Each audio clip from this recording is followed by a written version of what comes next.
السلام علیکم ورحمۃ اللہ وبرکاتہ. کیا حال ہے سب کا؟ الحمد للہ. نحمده ونصلی علی رسولہ الکریم. اما بعد فاعوذ باللہ من الشیطان الرجیم. بسم اللہ الرحمن الرحیم. رب اشرح لی صدری. شرک کا کیا مطلب ہے؟ اللہ کے ساتھ ایک یا ایک سے زیادہ کوئی ہمسر، برابر کا، ند یا شریک بنانا، جیسے عبادات میں، قربانی میں، مدد طلب کرنے میں، شفاعت میں، یا دعا کی قبولیت میں، یا ربوبیت میں اللہ کے ساتھ کسی کو شریک کرنا، یعنی اللہ کے سوا کسی اور کی عبادت کرنا یا اس کو اپنا حاجت روا، مشکل کشا سمجھنا. ہماری توحید اس بات کا تقاضا کرتی ہے کہ ہم اس بات پر ایمان رکھیں کہ اللہ ایک ہے اور اس کا کوئی بھی شریک نہیں ہے، نہ اس کی کوئی اولاد ہے، نہ اس کی بادشاہت میں کوئی شریک ہے. سورۃ بنی اسرائیل میں آتا ہے وَقُلِ الْحَمْدُ لِلَّهِ الَّذِي لَمْ يَتَّخِذْ وَلَدًا وَلَمْ يَكُنْ لَهُ شَرِيكٌ فِي الْمُلْكِ وَلَمْ يَكُنْ لَهُ وَلِيٌّ مِّنَ الذُّلِّ وَكَبِّرْهُ تَكْبِيرًا.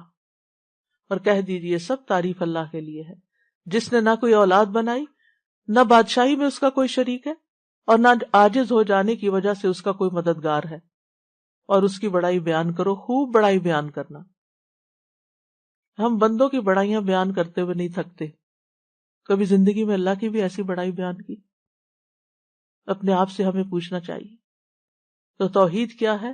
صرف اللہ کی بڑائی بیان کرنا. اور شرک کی اقسام میں ایک فعلی شرک ہوتا ہے، جیسے نجومیوں کے پاس جانا، تعویذ لٹکانا، منکے لٹکانا، جسم کی حفاظت یا گھر وغیرہ کو حسد اور نظر سے بچانے کے لیے کچھ لٹکانا. آپ نے دیکھو کہ کچھ لوگ اپنے گلے میں یا ہاتھ میں وہ ایک آئی بنی ہوتی ہے، بلو آئی اس کو کہتے ہیں شاید، بلو آئی وہ پہن کے رکھتے ہیں. انا للہ و انا الیہ راجعون. کیا یہ بلو آئی ہمیں نظر اور حسد سے بچا لے گی؟ ہرگز نہیں. یہ عقیدہ رکھنا شرک ہے. کئی لوگ گھر میں بھی شاید لٹکاتے ہیں، مجھے علم نہیں، مجھے کچھ یاد ایسے پڑتا ہے کہ گھر میں لٹکاتے ہیں. اور اس کے علاوہ بھی کچھ چیزیں لٹکاتے ہیں کہ جس سے یہ سمجھتے ہیں کہ یہ اس کے لٹکنے سے حسد نظر نہیں لگے گی، حسد نہیں ہوگا. کچھ لوگ کالی چیز شاید لٹکاتے ہیں.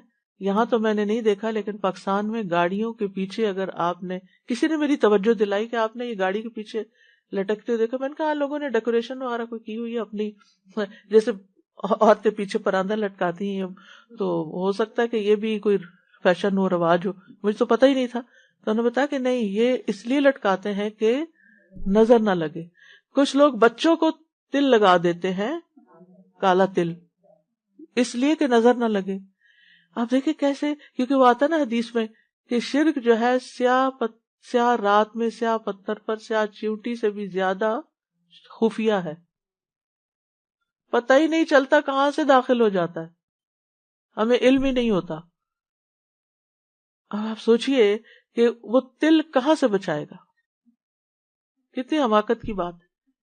لیکن میرا خیال ہے اتنی اکثریت میں یہ چیز ہے، یعنی بہت دفعہ اپنے آس پاس بھی یہ چیز دیکھی، اور میں سمجھتی تھی اسے خوبصورتی کے لیے لگاتے ہیں. جی کڑے پہنتے ہیں، ایگزیکٹلی منکے پہنتے ہیں، ہاتھوں میں کڑے پہنتے ہیں، دھاگے لٹکاتے ہیں، انگوٹھیاں کچھ ایسی پہنتے ہیں کہ جن کے بارے میں یہ تصور ہوتا ہے کہ سلیمانی انگوٹھی ہے شاید، کلر چینج، ہاں، بازو پہ کچھ باندھتے ہیں.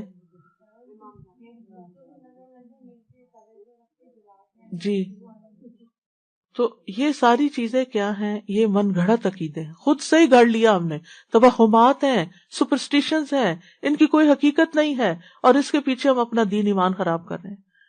تو ہمیں یہ جاننے اور سیکھنے کی ضرورت ہے کہ یہ شرکیہ افعال ہیں. پھر لوگ شادی بیاہ کا مسئلہ ہو تو نجومیوں کے پاس چلے جاتے ہیں، بابا جی کے پاس چلے جاتے ہیں کہ آپ بتائیں کہ یہ رشتہ کامیاب ہوگا یا نہیں. اللہ نے آپ کو نہیں عقل دی کہ آپ خود بھی سوچیں کہ آپ کے بچے کا مزاج کیا ہے، دوسرے کا کیا ہے، کچھ کمپیٹیبلٹی ہے یا نہیں ہے. اور سب سے بڑی بنیاد تو دین ہی ہے. تو بہرحال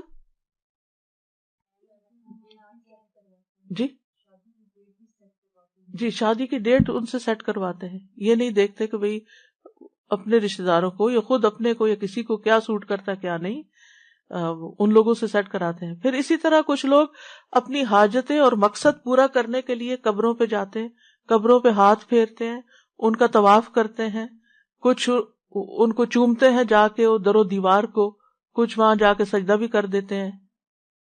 یہ بھی شرک ہے.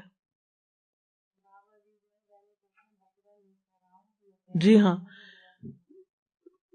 پھر اسی طرح کچھ قولی شرک ہوتے ہیں، یعنی کہ زبان سے شرکیہ الفاظ، یعنی غیر اللہ کی قسم کھانا، تمہارے سر کی قسم، تمہارے باپ کی قسم، کعبہ کی قسم، زندگی کی قسم، تمہارے والدین کی قسم، یہ بھی شرکیہ الفاظ ہیں.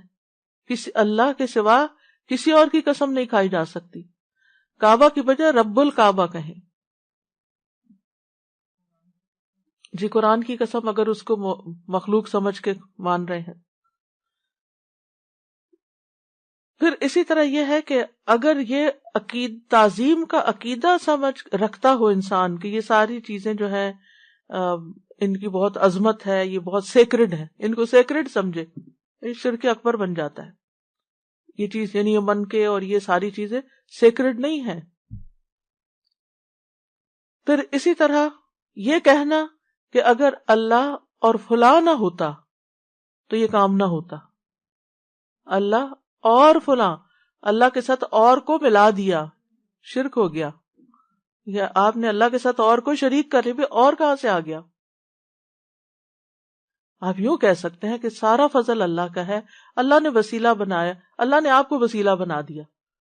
طاقت اللہ کی ہے، اس نے سبب، کیونکہ سبب اختیار کرنا شرک نہیں ہے، تو اللہ نے کسی کو سبب بنا دیا. اسی طرح جو اللہ چاہے اور آپ چاہیں، نو وے، شرک ہے. جو اللہ چاہے، ما شاء اللہ کان، یہ تھوڑی کہتے ہیں ما شاء اللہ و ما شئت وہ ہو جائے گا، نہیں، جو اللہ چاہے گا بس وہ ہوگا. تو اس طرح اللہ سبحانہ و تعالیٰ اور غیر اللہ کے درمیان برابری کرنا جائز نہیں. پھر اسی طرح ریاکاری، دکھاوے کے کام کرنا، لوگوں کو خوش کرنے کے لیے لمبے لمبے سجدے کرنا، لوگوں کو خوش کرنے کے لیے حج عمرے کرنا کہ ان کے سامنے میں بہت پاک یعنی نیک پاک کہلواؤں. پھر اسی طرح نحوست پکڑنا، کسی انسان کو منحوس سمجھنا، پرندوں سے نحوست پکڑنا، بلی سے نحوست پکڑنا. الطیرۃ شرک، کوئی چیز منحوس نہیں ہے. نحوست انسان کے اپنے گلے میں لٹکی ہوئی اپنے گناہوں کی نحوست ہوتی.